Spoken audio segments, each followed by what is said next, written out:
Friends, you probably do not think of yourself as someone who is good with money. You have never made a viral spreadsheet. You do not have a complex investment strategy. You have not retired at 32 to travel the world on passive income. By the standards of what financial success looks like on the internet, you feel pretty ordinary. But here is what is interesting about people who are genuinely good with money. They rarely look the way we expect them to. We imagine someone with exceptional money skills as obviously wealthy, constantly talking about investments, flashing expensive purchases, obsessively checking portfolio apps. Behavioral economics research suggests something completely different. The people with the strongest long-term financial outcomes often display subtle psychological patterns that do not look like financial success at first glance. Economists at the University of Chicago found that the best predictors of long-term wealth are not income level or financial knowledge.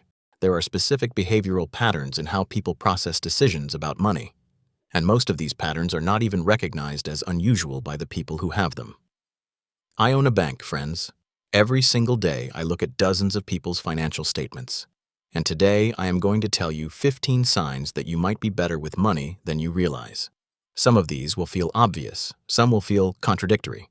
A few might make you uncomfortable because they reveal hidden costs you did not know you were paying. If you recognize yourself in more than half of these, you are probably doing better than most, even if it does not feel that way. The first sign is counterintuitive, friends. You barely think about money. Not because you are careless, but because you have automated your financial life to the point where money becomes invisible. Your savings transfer automatically. Your bills pay themselves. Your investments happen without requiring a decision each month. Research from Cornell University found that people who automate their savings and bill payments experience significantly less financial stress and accumulate more wealth over time than those who manually manage everything. Their brains are not constantly making micro decisions about whether to save or spend. They have built systems that make the right choice automatic. The prefrontal cortex, the part responsible for executive function and willpower, has limited capacity. Every financial decision depletes that reserve slightly. People who are genuinely good with money understand this intuitively. They remove the decision entirely. If money management feels effortless because you have set it up to require no ongoing effort, that is not luck, friends. That is a skill most people never develop. Here is another sign that surprises people. You experience something close to physical discomfort around debt. Many people with strong money management describe debt not as a financial concept, but as a physical sensation. They will say things like, "It feels heavy," or "I cannot sleep when I owe money." This is not just metaphor, friends. Studies using functional MRI scans show that for some people, debt activates the same neural regions associated with physical pain and threat detection. Neuroscientists at Stanford found that individuals with this heightened sensitivity to debt often grew up in environments where actions had direct and immediate consequences. Their brains learned early that owing something meant real danger. That is not always comfortable, but it creates an almost unconscious drive to eliminate debt as quickly as possible. If carrying a balance on a credit card genuinely bothers you, not intellectually but viscerally, your brain is wired in a way that naturally protects your finances. Friends, you might also notice that you think in percentages rather than dollars. Instead of thinking $50 saved, your brain automatically translates to 2.5% of my monthly income set aside. Instead of $200 shoes, you calculate 8 hours of work. Research published in the Journal of Consumer Psychology found that people who naturally frame spending in terms of labor hours or income percentages make significantly more rational financial decisions. The emotional response of "I want those shoes" gets interrupted by the analytical calculation of "Is this worth 2 days of my life?" For some people, this is not a learned technique, friends. It is just how their brain processes the world. They cannot help but see the percentage, the trade-off, the opportunity cost. Sometimes that is exhausting, but it creates natural friction against impulsive spending without requiring willpower. Another sign shows up in what gives you pleasure, friends. Most people get a dopamine hit from spending money, the anticipation, the purchase, the new thing. That is normal brain chemistry. But people with exceptional money management often get that same dopamine response from watching their savings or investments increase. A 2018 study from the University of Pennsylvania used brain imaging to study financial decision-making and found that some individuals show heightened reward center activation when they see account balances grow even by small amounts. Their brains literally find saving rewarding in the same way other brains find spending rewarding.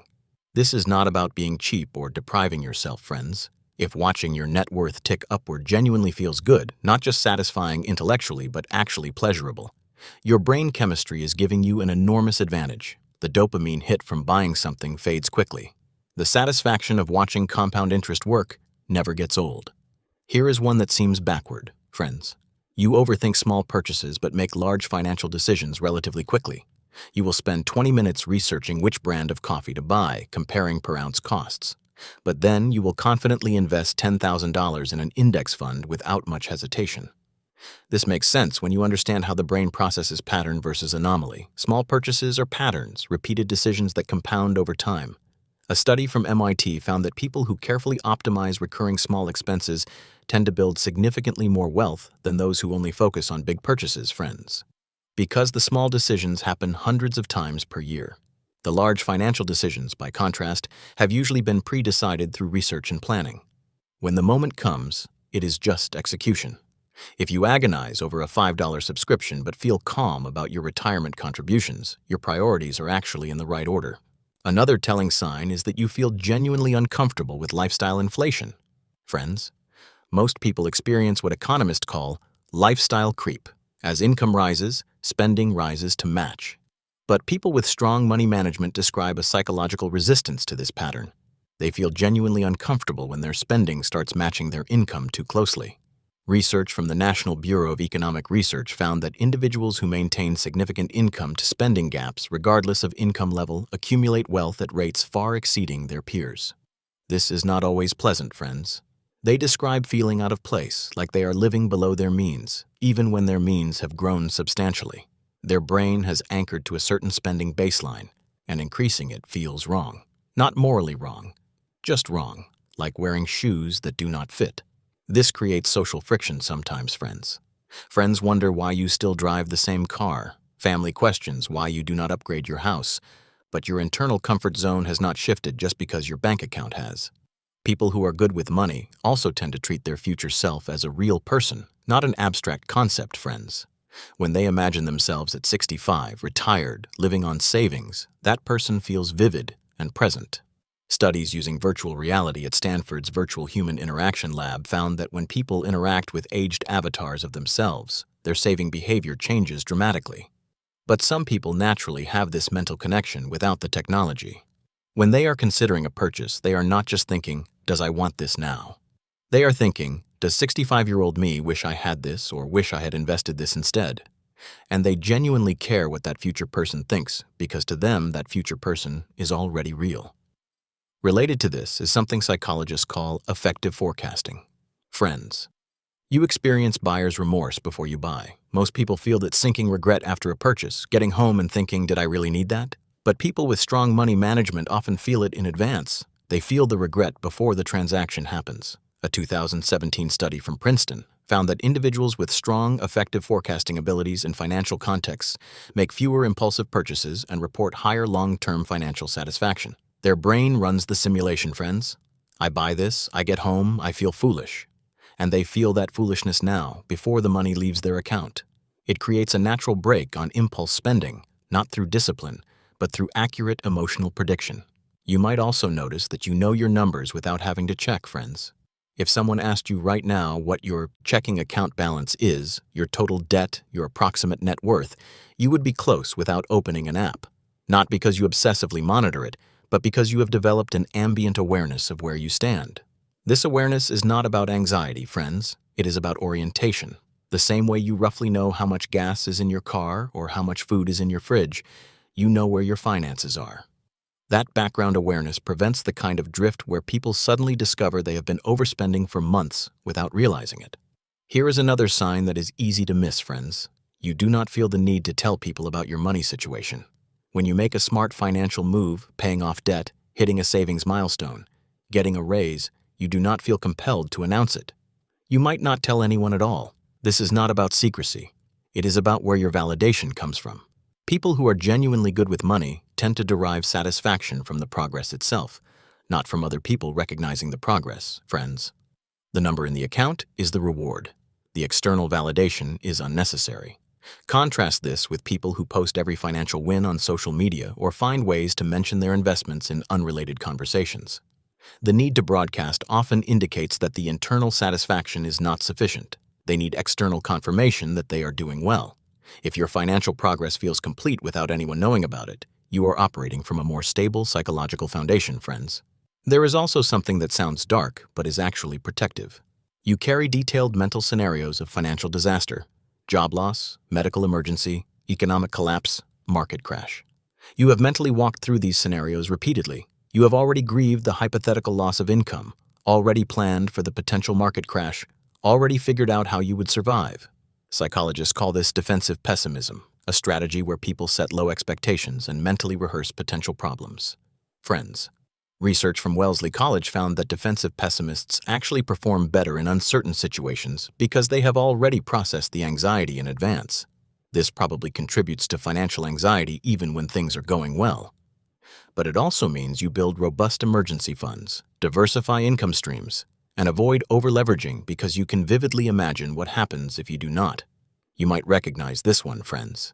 You get genuinely excited about boring financial milestones, paying off a loan, reaching a round number in savings, maxing out a retirement contribution.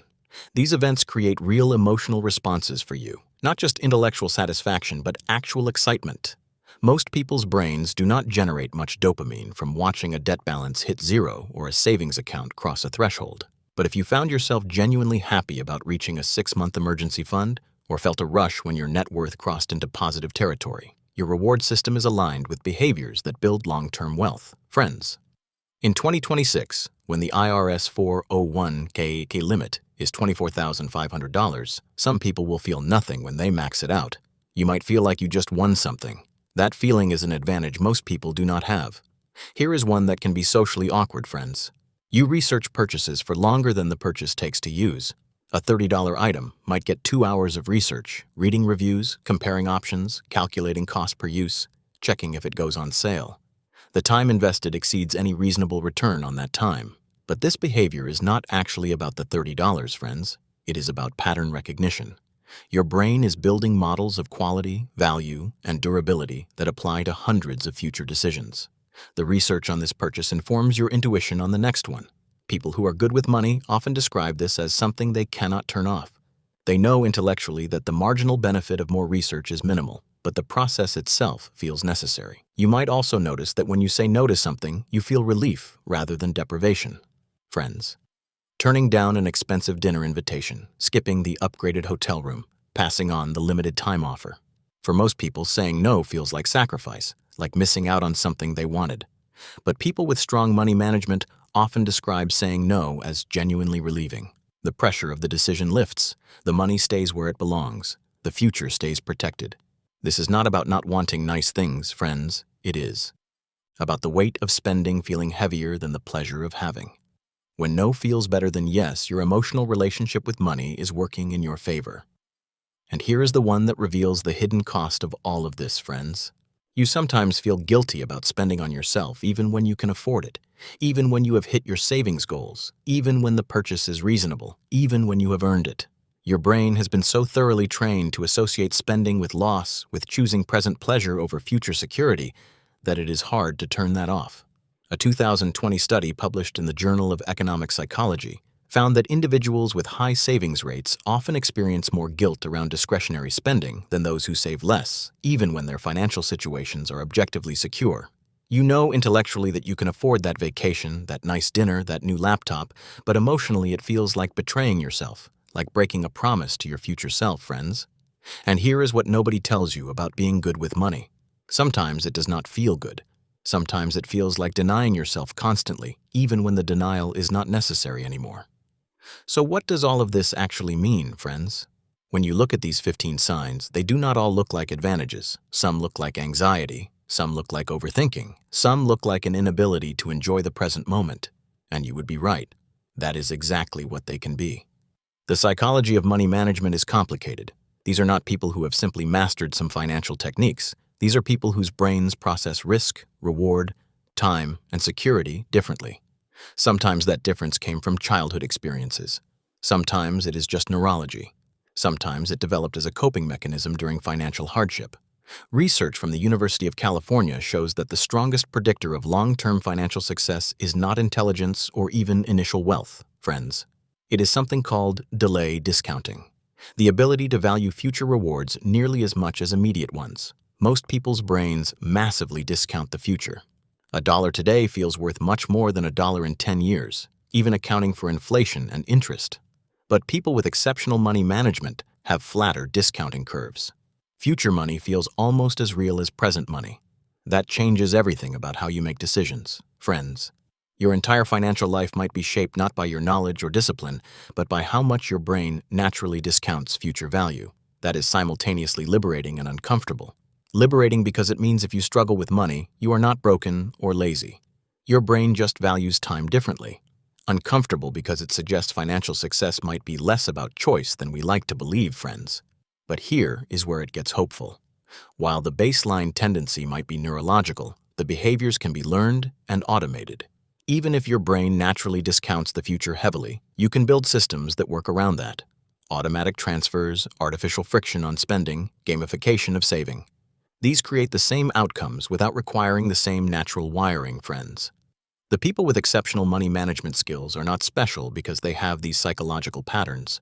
They are just fortunate that their psychology happens to align with long-term wealth building. But you can build the same architecture externally through systems and automation. And let us acknowledge something else, friends. These psychological patterns come with real costs. The constant forward thinking can create anxiety. The guilt around spending can prevent enjoying the fruits of your labor. The mental rehearsal of catastrophe can make it hard to feel secure even when you are. The difficulty relating to people who spend more freely can create social isolation. Neither approach is objectively better, friends. The person who lives fully in the present, who spends what they earn, who does not worry about retirement because it is too far away to feel real, they are not wrong. They are experiencing life in a different way. They are probably having more fun right now. They are probably less anxious. They are probably more socially connected. And the person who saves aggressively, who cannot enjoy spending, who is constantly running disaster scenarios, who watches their investment accounts like other people watch sports, they are not better either, friends. They are just different. They are trading present pleasure for future security. That is a trade-off, not a virtue. If you recognized yourself in most of these signs, you are probably going to be financially secure.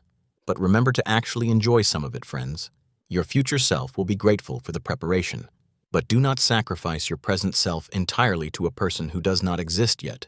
And if these patterns feel foreign, if money management feels like pushing water uphill, that is information, friends.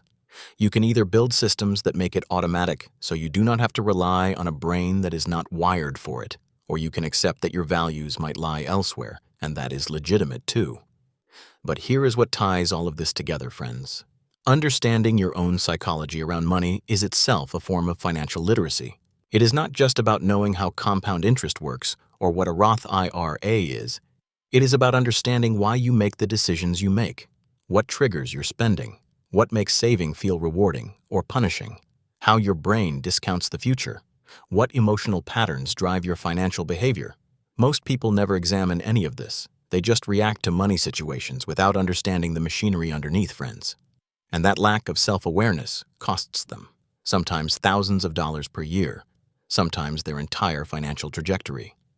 If anything in this video made you realize there are patterns you have not fully examined, behaviors you did not know you had, or costs you did not realize you were paying, your next step is to understand yourself more deeply.